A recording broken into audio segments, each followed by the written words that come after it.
नमस्कार विद्यार्थी मित्रांनो, मी गौरी ध्यास अकॅडमी सातारा या आपल्या युट्यूब चॅनलवरती आपल्या सर्वांचं सहर्ष स्वागत करते। तर आज आपण बघणार आहोत कालच झालेला पुणे शहर चालक पोलीस शिपाई भरतीचा पेपर, ज्यातील सामान्य ज्ञान आणि मराठीच्या प्रश्नांचे सखोल विश्लेषण। चला तर मग सुरुवात करूया। आज आपण प्रथम सामान्य ज्ञान या विषयाचे प्रश्न पाहणार आहोत। आणि पहिला प्रश्न बघा, महाराष्ट्र गुप्तवार्ता प्रबोधिनी कोणत्या शहरात आहे? आणि ती आहे पुणे शहरात। त्यामुळे या प्रश्नाचं योग्य उत्तर आहे पर्याय क्रमांक 3 पुणे।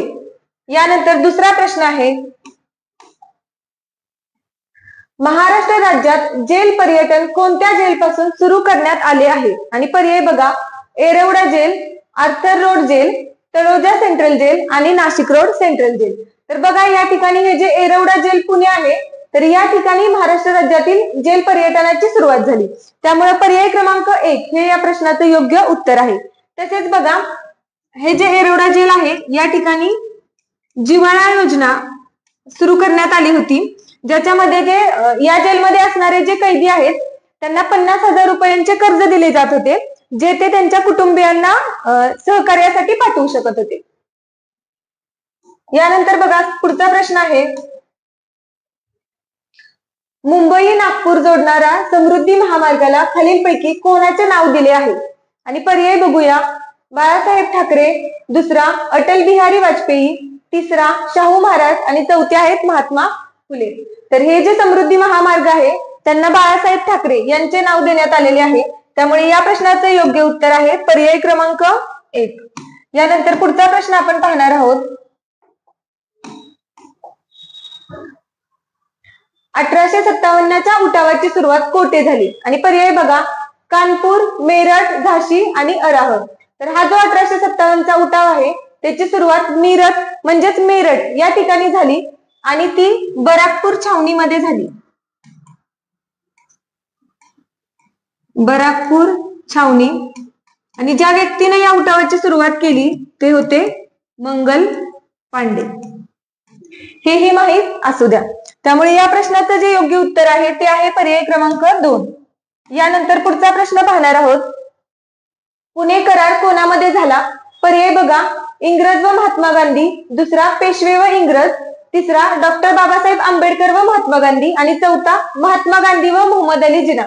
तर यापैकी हा जो पुणे करार आहे तो डॉक्टर बाबासाहेब आंबेडकर आणि महात्मा गांधी यांच्या दरम्यान झाला होता। बघा 1932 ला ज्यावेळी जातीय निवाडा जाहीर झाला,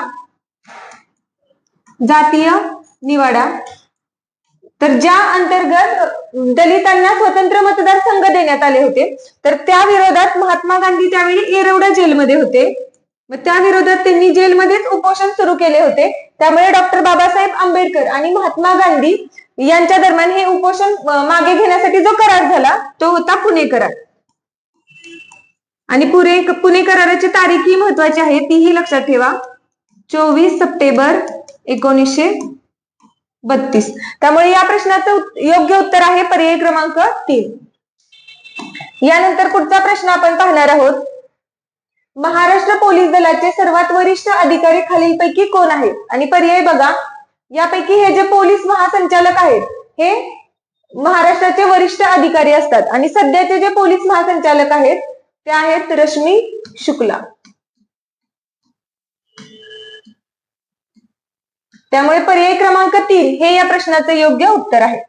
यानंतर पुढचा प्रश्न पाहणार आहोत, रायगड जिल्ह्यातील माणगाव व पुणे जिल्ह्यातील मुळशी या तालुक्यांना जोडणारा घाट कोणता? आणि पर्याय बघा, वरंधा घाट। आता वरंधा घाट आहे तो भोर ते महाड, भोर ते महाड या ठिकाणांना जोडणारा आहे।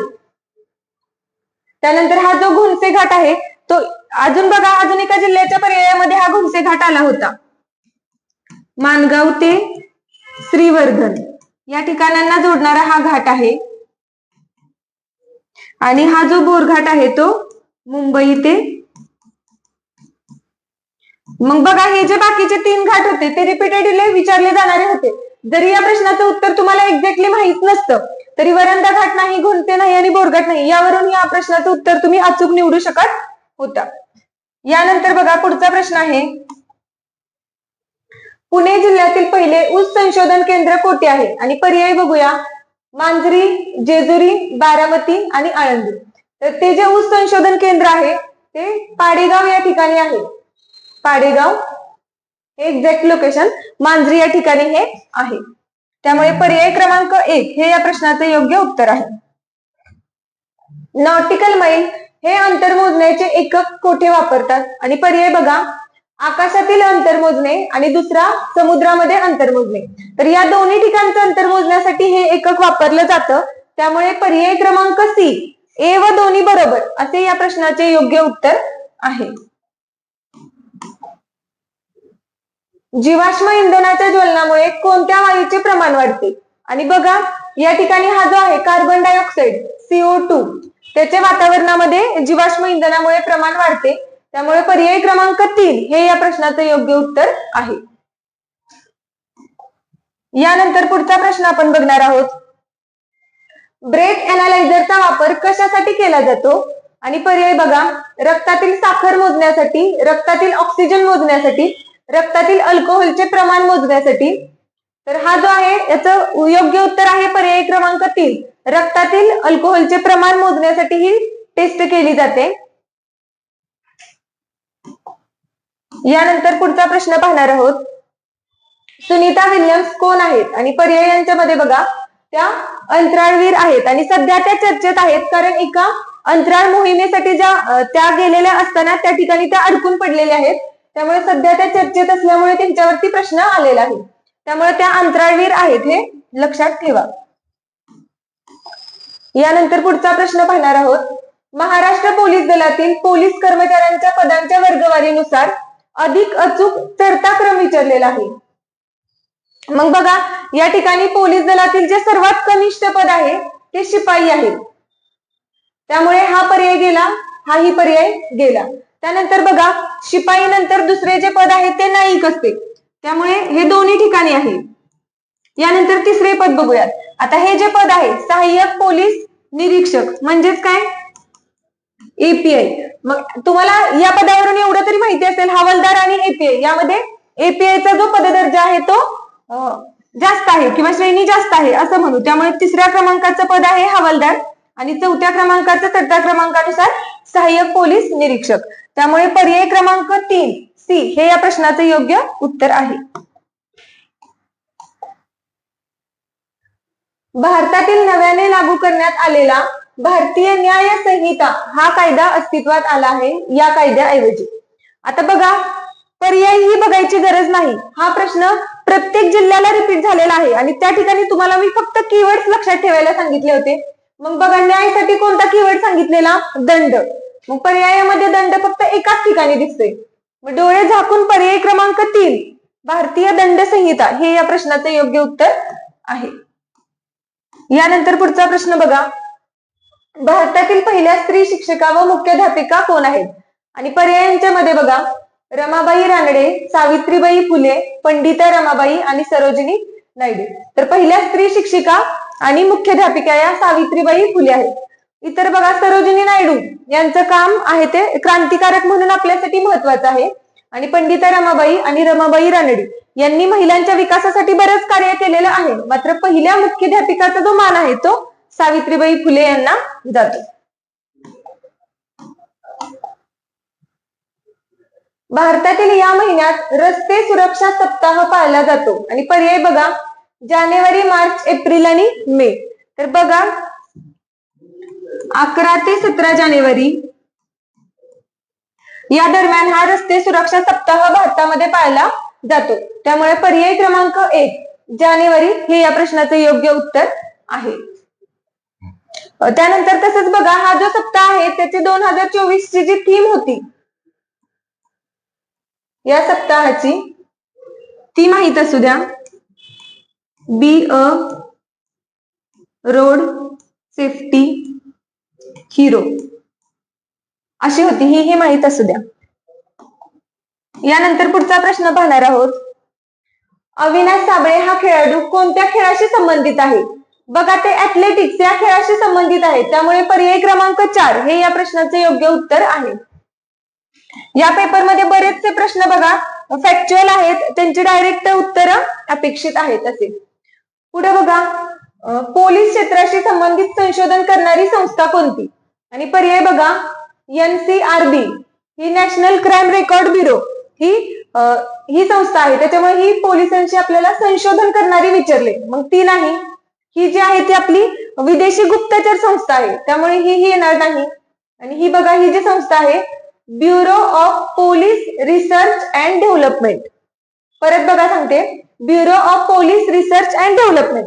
त्यामुळे ही जी संस्था आहे ती आहे आपलं जे पोलीस दल आहे तर ते स्मार्ट प्रकारे कसं करता येईल त्याच्या संदर्भात काम करणारी किंवा संशोधन करणारी संस्था आहे. त्यामुळे या प्रश्नाचं योग्य उत्तर आहे पर्याय क्रमांक 3. आणि ही जी बघा चौथी जी DRDO आहे ती संरक्षण क्षेत्राशी संबंधित संस्था आहे, Defence Research and Development Organisation. त्यामुळे पर्याय क्रमांक 3 हे या प्रश्नाचं योग्य उत्तर आहे. भारतीय खेळाडू नीरज चोप्रा यांना ऑलिम्पिक 2024 मध्ये कोणते पदक मिळाले? तर बघा, त्यांना रौप्य पदक मिळाले होते. त्यामुळे पर्याय क्रमांक 2 हे या प्रश्नाचं योग्य उत्तर आहे. वेरूळ येथील जगप्रसिद्ध कैलास मंदिर खालीलपैकी कोणाच्या काळात बांधले गेले? तर बघा, ते राष्ट्रकूट हे जे घराणं आहे तर त्यांच्या काळात बांधलेलं मंदिर होतं. त्यामुळे पर्याय क्रमांक 4 हे या प्रश्नाचं योग्य उत्तर आहे. आणि त्यात जर पर्टिक्युलर राजा विचारलं तर नरेश कृष्ण प्रथम यांच्या काळात हे मंदिर बांधले गेले होते. त्यामुळे पर्याय क्रमांक 4 हे या प्रश्नाचं योग्य उत्तर आहे. तर बघा, या पेपरमध्ये आलेले आपण 20 GS चे प्रश्न पाहिलेले आहेत. आता यानंतर आपण मराठीचे आलेले 20 प्रश्न पाहणार आहोत. तर बघूया मराठीचा प्रश्न. खालीलपैकी कोणता अनुनासिक वर्ण प वर्गातील आहे? आता प चा वर्ग काय आहे? प, फ, ब, भ आणि पाचवे काय असते? अनुनासिक. मग काय आहे प च्या वर्गातील अनुनासिक? म. मग बघूया पर्यायामध्ये, दुसऱ्या पर्यायामध्ये ते आपल्याला दिसते. त्यामुळे पर्याय क्रमांक 2 हे या प्रश्नाचे योग्य उत्तर आहे. खालीलपैकी महाप्राण व्यंजने कोणती? आता बघा, मराठीमध्ये जर मूळ महाप्राण म्हटलं तर आहे ह. मग इंग्रजीमध्ये आपण ह्याला काय म्हणतो? यच. मग ज्या ज्या अक्षराच्या उच्चारामध्ये, मराठीतील व्यंजनांच्या उच्चारामध्ये जर ह चा उच्चार मिसळला जात असेल किंवा त्याचं जर इंग्रजीत रूपांतर करत असताना जर त्याच्यामध्ये यच ऍड होत असेल तर ते काय असतात? महाप्राण व्यंजने. मग बघा, या ठिकाणी पर्यायांच्या मध्ये बघूया. ख साठी काय येतं इंग्लिशमध्ये? KH, ह साठी PH आणि ध साठी DH. मग बघा, इतर पर्याय बघायची ही गरज नाही, पहिल्याच पर्यायामध्ये तुम्हाला योग्य उत्तर मिळालेलं आहे. धनुर्वात ही संधी कशी सोडवली जाईल? आणि पर्याय बघा, धनु अधिक वात, धनुर अधिक वात आणि धून अधिक वात. आता बघा, या ठिकाणी धून दिले, मग हे दोन पर्याय गेले का? गेले. आता या ठिकाणी बघा, धनुर आणि विसर्ग दिलेला आहे, तर ही विसर्ग संधीचं उदाहरण आहे. त्याच्यामुळे काय होईल? तर विसर्गाच्या पाठीमागे कोणता स्वर आलाय? उ. आणि विसर्गाच्या पुढे आलेला आहे मृदू व्यंजन व, ज्याच्यामुळे ह्या विसर्गाचा र होतो आणि तो पुढील अक्षरामध्ये मिसळून त्याची काय होते? संधी होते. त्यामुळे या प्रश्नाचं जे योग्य उत्तर आहे ते आहे पर्याय क्रमांक 1, कारण विसर्ग असणारा पर्याय एकमेव फक्त ए आहे. बघा, पुन्हा संधीचाच प्रश्न विचारलेला आहे. निष्पाप या शब्दाची संधी सोडवा. आता पर्यायांच्या मध्ये बघूया, हे सुद्धा विसर्ग संधी असणारच उदाहरण आहे. त्याच्यामुळे यामध्ये बघा, विसर्ग फक्त एकाच ठिकाणी आलाय. मात्र या संधीमध्ये काय सांगितलेलं आहे? जर विसर्गाच्या पाठीमाग जे वर्ण आहेत त्या ठिकाणी ई किंवा उ असेल आणि पुढे काय असेल? विसर्गानंतर येणारे क असेल, ख असेल, प असेल किंवा ह असेल तर या विसर्गाचा श होतो, असा नियम आहे. त्यामुळे पर्याय क्रमांक 2 आणि विसर्ग असणारा पर्याय फक्त पुन्हा एकच आहे. त्यामुळे पर्याय क्रमांक 2 हे या प्रश्नाचं योग्य उत्तर आहे. मला टाचण्या आणून द्या या वाक्यातील टाचण्याचे वचन ओळखा. आता बघा, टाचण्या हा जो शब्द दिलेला आहे तो अनेक वचनी आहे, कारण त्याचं एक वचन काय होतं? टाचणी. एक टाचणी आणि अनेक असतील तर टाचण्या. मग अनेक वचन दिसणारा पर्याय आहे पर्याय क्रमांक 3. त्यामुळे पर्याय क्रमांक C हे या प्रश्नाचं योग्य उत्तर आहे. रिकाम्या जागेसाठी सर्वात अधिक योग्य शब्दाची निवड करा. घरामध्ये ठिकठिकाणी डॅश डॅश लावले होते. आता पर्याय बघा. ठिकठिकाणी आरशी लावले होते असं आपण म्हणत नाही. आरशा तर होतच नाही. आरशे असं नाही. हा जो शुद्ध शब्द किंवा योग्य या ठिकाणी येणारा जो शब्द आहे तो आहे पर्याय क्रमांक 3 आरसे. पुढे बघा. भीष्माने आजन्म ब्रह्मचर्य पाळण्याची शपथ घेतली. या वाक्याचा प्रयोग ओळखा. आता कोणत्याही वाक्याचा जर तुम्हाला प्रयोग ओळखायचा असेल तर पहिली गोष्ट तुम्ही काय करता, कर्ता आणि कर्म ओळखता. मग बघा काय आहे वाक्याचा कर्ता. शपथ घेतली. शपथ घेणारा कोण आहे, भीष्म. भीष्म आहे वाक्याचा कर्ता. कर्त्याला ने प्रत्यय लागलाय. कर्तरी प्रयोग होणार नाही. मग कर्तरी प्रयोग असणारे 2 पर्याय गेले. आता कर्म बघूया. शपथ घेतली. घेतलेली काय, शपथ. शपथ आहे वाक्यातील कर्म. कर्माला कोणताही प्रत्यय लागलेला नाही. जर कर्माला प्रत्यय नाही तर तो कोणता असतो, कर्मणी प्रयोग. त्यामुळे पर्याय क्रमांक 1 हे या प्रश्नाचं योग्य उत्तर आहे. यानंतर पुढचा प्रश्न बघणार आहोत. मराठीत एकूण किती प्रयोग आहेत. आता बघा मराठीमध्ये 3 प्रयोग आहेत. कर्तरी,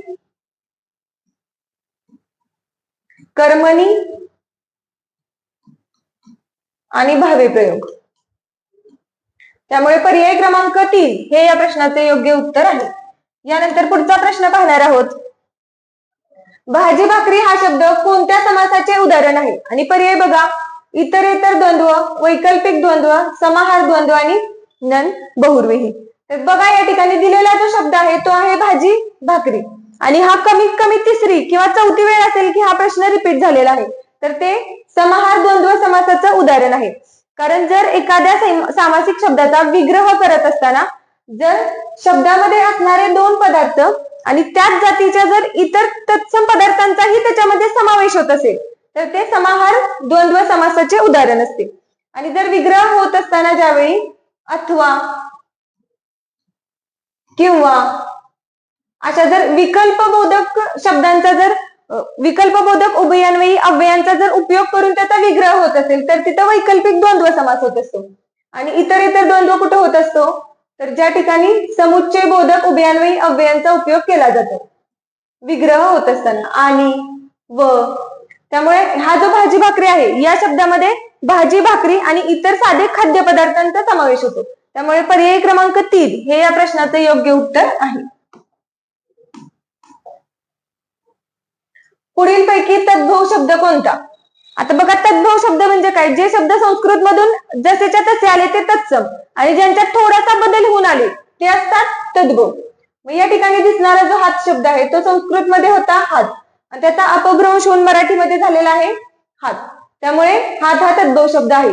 पर्याय क्रमांक 2 हे याचं योग्य उत्तर आहे. या ठिकाणचा बघा हा जो अडकीचा शब्द आहे तो कानडी शब्द आहे. कानडी भाषेतून आलेला शब्द आहे. आणि हा जो समोरासमोर शब्द आहे तो मराठी भाषेतील समोर या शब्दाची द्विरुक्ती होऊन तयार झालेला आहे. पुढचा प्रश्न बघूया. ऐन जमाबंदी, ऐन हंगाम, ऐन आमदनी हे शब्द कोणत्या भाषेतून मराठीत आले. पर्याय बघा.